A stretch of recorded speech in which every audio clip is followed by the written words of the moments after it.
Good evening. I call this planning commission meeting to order at 6:30 p.m. Roll call, please. Commissioner Winkler, Present. Vice Chairperson Rivera, Present. Chairperson Harvey, Present. Commissioner Abadi, and Commissioner Terraza Baxter are absent for the record. Thank you. Do we have any adjustments to the agenda tonight? There are no adjustments to the agenda. Please stand for the Pledge of Allegiance, please.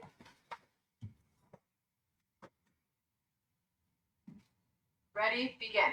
I pledge allegiance to the flag of the United States of America and to the republic for which it stands, one nation, under God, indivisible, with liberty and justice for all.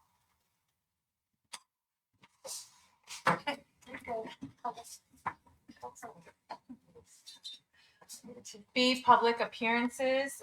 Matters not appearing on the agenda.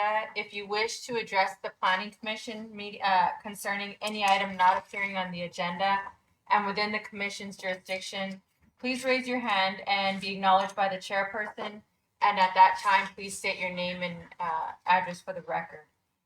The chairperson reserves the right to place a time limit on each person's presentation of 3 minutes. It is requested that longer presentations be submitted to the commission in writing. Do we have anybody here with any items to discuss that are not appearing on the agenda? No? Okay. We will continue on and D1, continued public hearing, discussion action, variance 23-04 and CUP 23-07 for Mark Gaddis to allow the deviation of the residential zone property development standards for maximum height and side yard setback requirements for an accessory structure located at 121 North F Street, APN 064-042-0001. The project is categorically exempt from the California Environmental Quality Act under Section 15301, existing facilities. And we'll proceed to continued public hearing and staff report. Good evening, Commissioners. Tonight's continued public hearing is for Mark Gaddis' project, as you mentioned. At our March 27th meeting, the Planning Commission recommended continuing the public hearing to allow Mr. Gaddis additional time to seek assistance from IID in providing another recourse to the denial of his encroachment permit. IID requested a letter from city staff detailing the Planning Commission's recommendation and provided a response via an email delivered this afternoon, which is what I brought for you. The email requests that Mr. Gaddis resubmit an encroachment permit with city-approved plans of the modified structure that comply with the city's property development standards and IID's regulations. The applicant is here. He wishes to comment as well. Just for the record, have you gotten that communication that you handed out? Okay, and then everyone's got a copy to review? Yeah. Okay, thanks. Yes, Mark Gaddis. I just received that. About 3 o'clock it came in.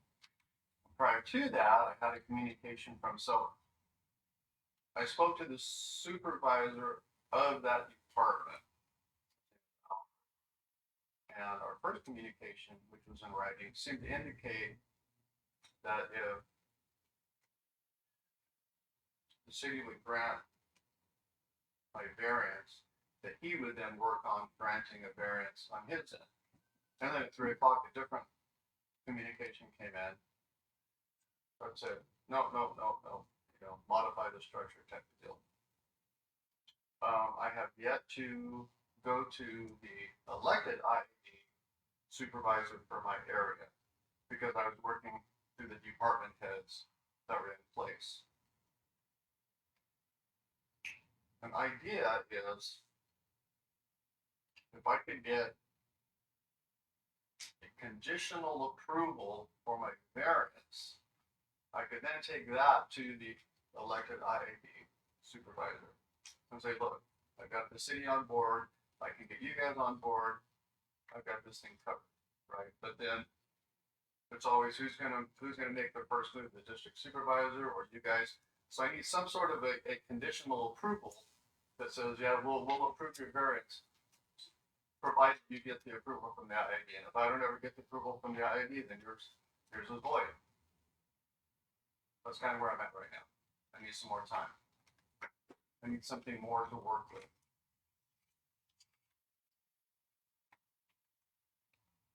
Suggestions? Oh, it, I would recommend that you could consider approving the variance if you talk about everything else, but put in there in absolutely no case would it be allowed until IID signs off on it. Could be one option. A second option would be no, because you can't do it right now with the way it is with IID. Or another option, if he needs more time, would be to give some guidance, instruction, and push it off another month or two to give you that opportunity. So it is difficult from this standpoint because when you look at where those lines are, and if IID says no, it, you know, our permit doesn't mean much, or our variance, or our conditional use permit. So, and I will tell you that counsel from IID did call and was pretty strict about it, but that's for you to kind of work through on their end. They said it as of today, it's just like this email says, it's a no. So. I have a question. As I read the IID communication, it basically says remove a 5-foot section of the structure. If a 5-foot section of the structure is removed, does it now comply with our setback? So he doesn't need a variance? Correct. It does not say a variance, but he will still have to get the CUP. Right, okay, the CUP is about the height. Correct. Okay, but as far as a variance is concerned, if the IID easement issue is resolved by removing part of the structure, then he doesn't need the variance. Okay. I'm not sure if that helps or not. It does. was just, Yeah.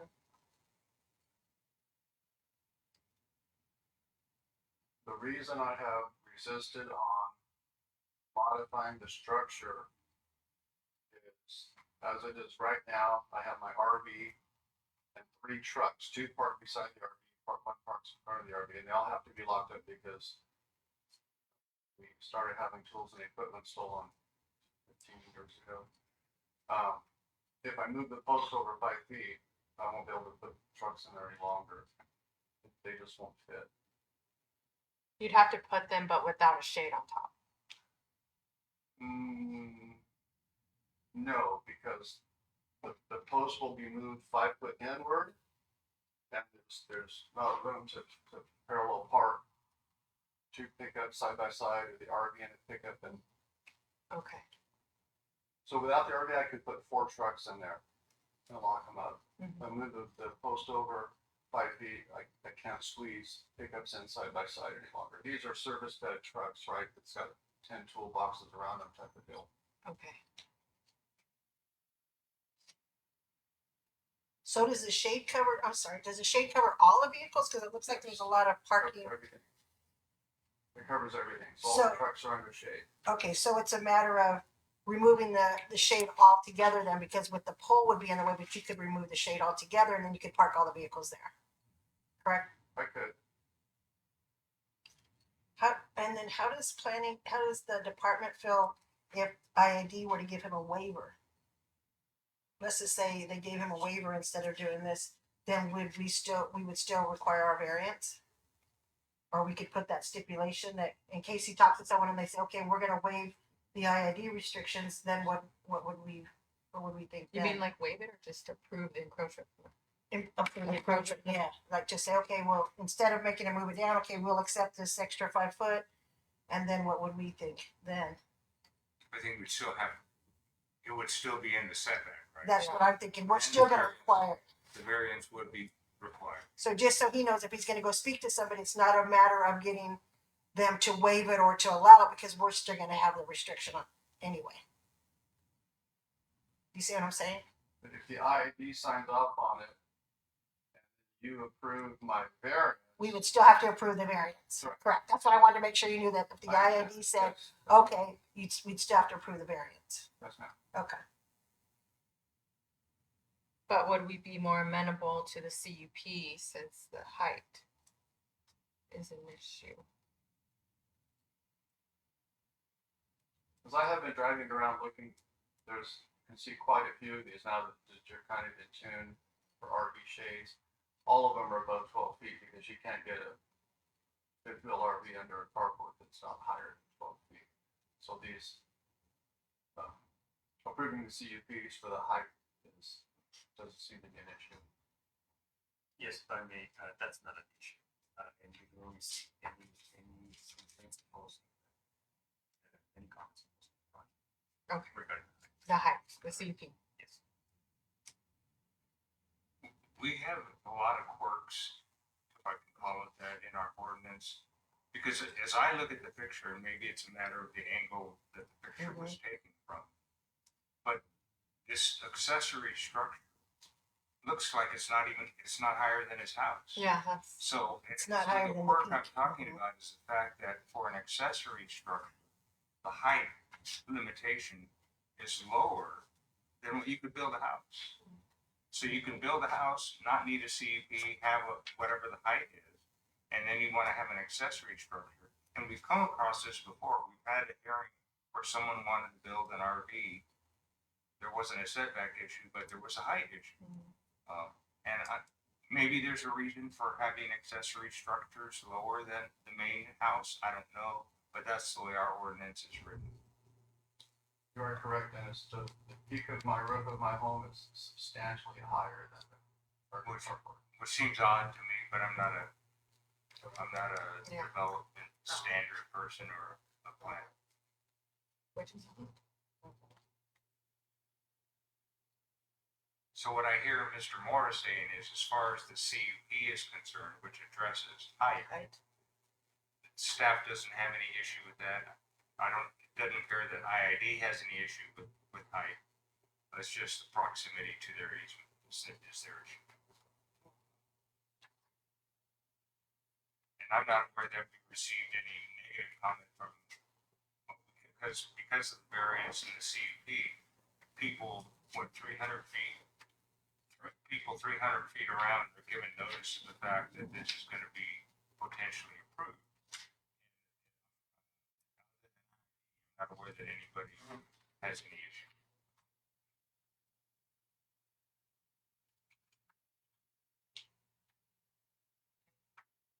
well, what, is there anybody here, public comment regarding this project that would like to speak?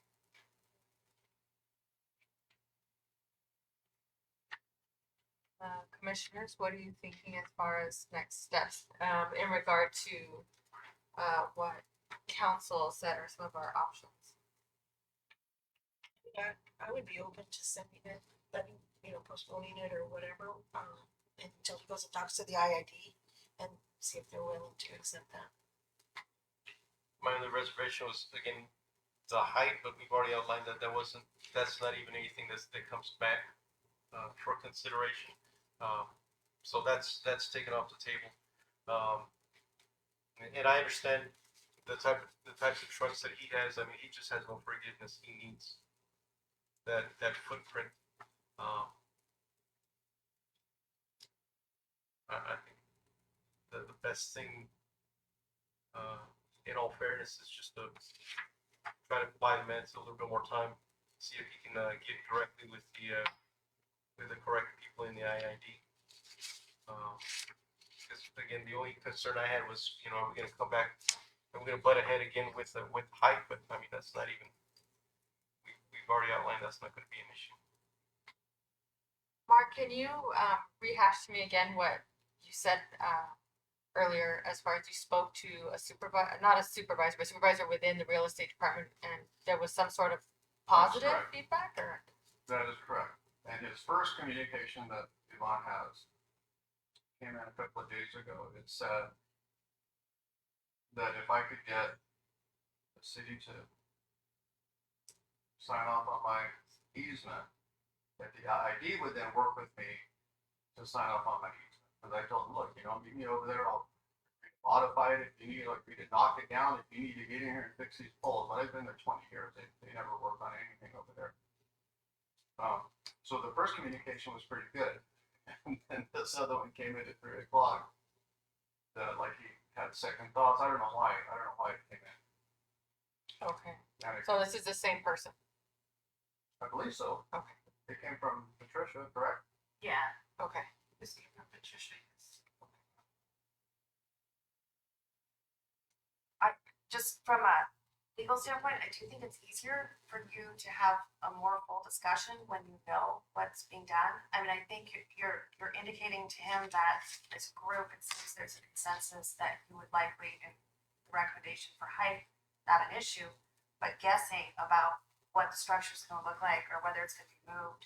So it does sound like a continuance out for the amount of time he needs. And then we could check with him and renotice it, or do something to give him an opportunity, rather than necessarily, kind of putting some kind of condition or, Yeah. you know. I think the ID should be condition. Yeah, but Othone, I don't know if that's your, That's one way, yes. I think we noticed the route instead of Yeah. continuing the meeting. My understanding is agree. that we continue the meeting, we have to specify the date. Okay. So, and it would be nice if, especially if things change, that the neighbors get a new notice, and it's not too many notices, so it would be good to just straight renotice it once he's able to go to the IAP. Correct.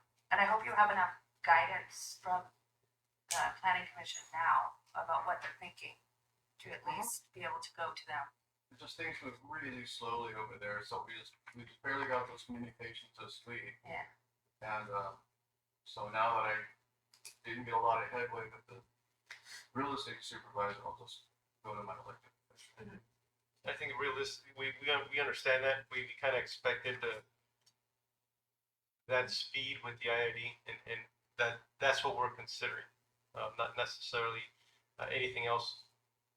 We figured that you were gonna take one avenue, and it probably wasn't gonna lead very far, and now we're having to take another approach. And I think that's what the consideration here is. Not just close the chapter and be on gone with it. I think it's more just trying to be realistic with what entity we're working with. And then I'm guessing, because the paperwork is prepared, unless there's different types of findings to be modified, and the noticing, which is 10 days, once you talk to the department, I don't think it will take very long to get you on our agenda. Once you work out what you need to with IID. So with the renotice, we would actually close the hearing now and then reopen it. It'd be a whole hearing. No, I would continue it still, but it doesn't, we're not gonna set a time. So Okay. we'll continue it to an undetermined time. It's just, I would, down the road, include everything from the first two in our record, right? So I wanna tie them together. Let me make sure I understand, with respect to a continuance, in order to do that without having to renotice, We're going to renotice them.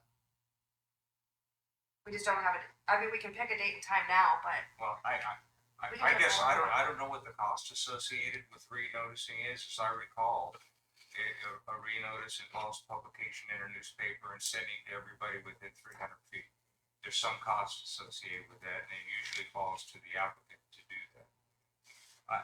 For that reason, I would suggest continuing it to pick a date, and then if it still needs more time, to continue it again.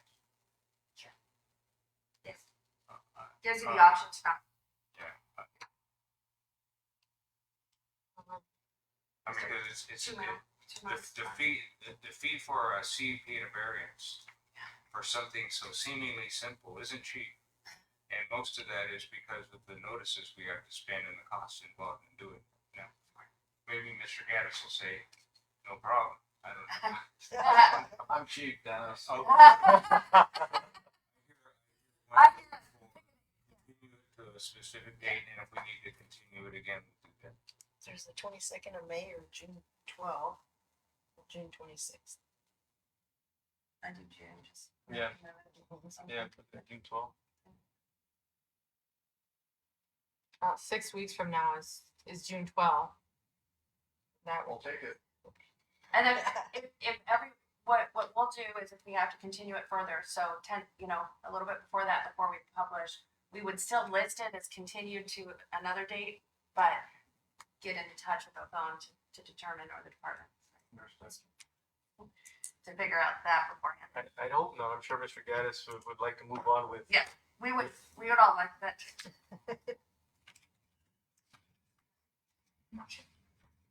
Yeah, I do a motion. so as of right now, the current status of your project, it's a denied encroachment permit with the IID. And you're correct? Could you repeat that, please?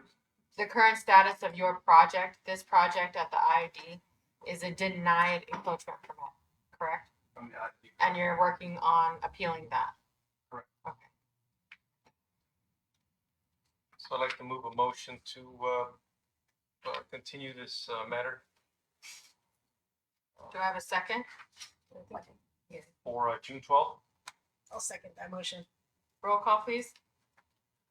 Commissioner Weaver, Yes. Vice Chairperson Rivera, Yes. Chairperson Harvey. Yes. Motion carries 3-0. Is June 12th a regular meeting? Yes, it is. Mhm. So it'll be 6:30. Thank you. On a side note, the last time I was before you, the presentation was made to have a palm tree regulatory. You remember that Mhm, presentation? It had 3 pictures. These palm trees are in compliance. These are not in compliance. So the following morning, I pull out of my driveway and I'm looking right at Poppy Pier Park. All the palm trees in the park are We, yeah. Yeah, we know. We work very hard to keep those compliant. Just some humor. Thank you. Yeah, thank you. Like you said, Dennis, we're gonna know the palm trees after. after that presentation. We're just driving home. Yeah. Okay, so continuing on, reports, commissioners' reports. We'll start with, Commissioner Rivera. Happy administrators, administrator Yeah, day, yeah. all my admin administrators here, and besides that, I have nothing else I can. He was at the dentist today. Nobody. Commissioner Winkler? Actually, you know what? I don't really have anything. That's unusual for me, but it just seems like I haven't seen you guys in a while. But glad to be. That's it. I don't have anything as well, just happy Administrators Day. So, staff reports? Nothing from me. Nothing for me either. I was just. Okay. Nothing. Okay, I don't want to skip it. I will say this, just as a quick reminder, May the 3rd is the appreciation evening. You're looking at me like you don't know what I'm We talking didn't about. know that, so we were wondering. We need to check that guest because I thought you guys were on it. I had you listed. Oh. Well, it's official now. Yeah, you're all. So you didn't receive, I guess why don't we go ahead I and don't hold know. the meeting? Okay. Yeah. Before the meeting, I'll tell you. I didn't have anything for Jack. Yeah. Yeah, we got it. Oh, okay. That's all. We switched it to just didn't you? Okay. Okay. Yeah. Okay, so they asked you, and are we, so the meeting's over? No, Not not yet. yet. Let us. I'm gonna go and close this meeting. I'll adjourn this meeting at 6:54 p.m. until the next regularly scheduled meeting on May 8th, 2024. Thank you. Okay. So this.